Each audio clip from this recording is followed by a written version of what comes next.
സത്യം ജ്ഞാനമാനന്ദം നീ തന്നെ വർത്തമാനവും ഭൂതവും ഭാവിയും വേറെല്ലോതും ഒഴിയുമോർക്കിൽ നീ. ചിത്സ്വരൂപികളെ, ഗുരുദേവന്റെ ദർശനങ്ങളിലൂടെ എന്ന പരമ്പരയിൽ ഇന്നത്തെ നമ്മുടെ ചിന്തനീയ വിഷയം ദൈവമേ ഞങ്ങളെ കാത്തുകൊള്ളുക. പ്രിയരെ, ദൈവമേ നീ എത്രയെല്ലാം മഹാത്ഭുതങ്ങൾ കൊണ്ടാണ് ഈ വിശ്വപ്രപഞ്ചം ഉണ്ടാക്കി നിലനിർത്തിയിരിക്കുന്നത്.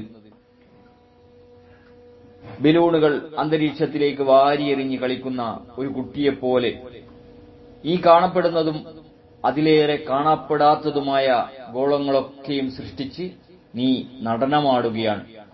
ഈ മഹാനടനത്തിന്റെ പൊരുളറിയാതെ മനുഷ്യരായ ഞങ്ങൾ സുഖവും ദുഃഖവും മാറി മാറി വരുന്ന ഈ സംസാര സമുദ്രത്തിൽ വീണുഴലുന്നു. കരകാണാതെയും ദിക്കറിയാതെയും രക്ഷപ്പെടാനുള്ള മാർഗമറിയാതെയും ഈ ജീവിത സമുദ്രത്തിൽ മുങ്ങിപ്പൊങ്ങുന്ന ഞങ്ങളെ നീ കൈവിടാതെ കാത്തുകൊള്ളണം.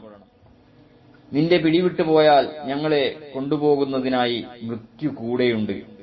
ജനന മരണങ്ങളും രാഗദ്വേഷങ്ങളും ശത്രുമിത്രഭാവങ്ങളും അശാന്തികളും അഹന്തകളുമെല്ലാം നിറഞ്ഞു നിൽക്കുന്ന ഈ സംസാരക്കടലിൽ നിന്നും സുരക്ഷിതമായി മറുകരയെത്തുവാൻ ഞങ്ങൾക്ക് ആശ്രയമരുളുന്ന ഒരു വൻ തോണിയാണ് നിന്റെ തൃക്കാലുകൾ. ദൈവമേ, ഞങ്ങളെ അനിത്യതയുടെ ഈ ലോകത്തു നിന്നും നിത്യതയുടെ പ്രശാന്തമായ ലോകത്തേക്കെത്തിക്കുവാനുള്ള ഏകരക്ഷകൻ നീ മാത്രമാണല്ലോ.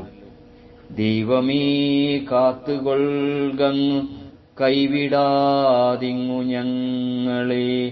നാവികൻ നീ ഭവാബ്ദിക്കോരാവിവൻ തോണി നിൻ പദം. സ്നേഹപൂർവം, രഞ്ജൻ, കയനാടത്ത്.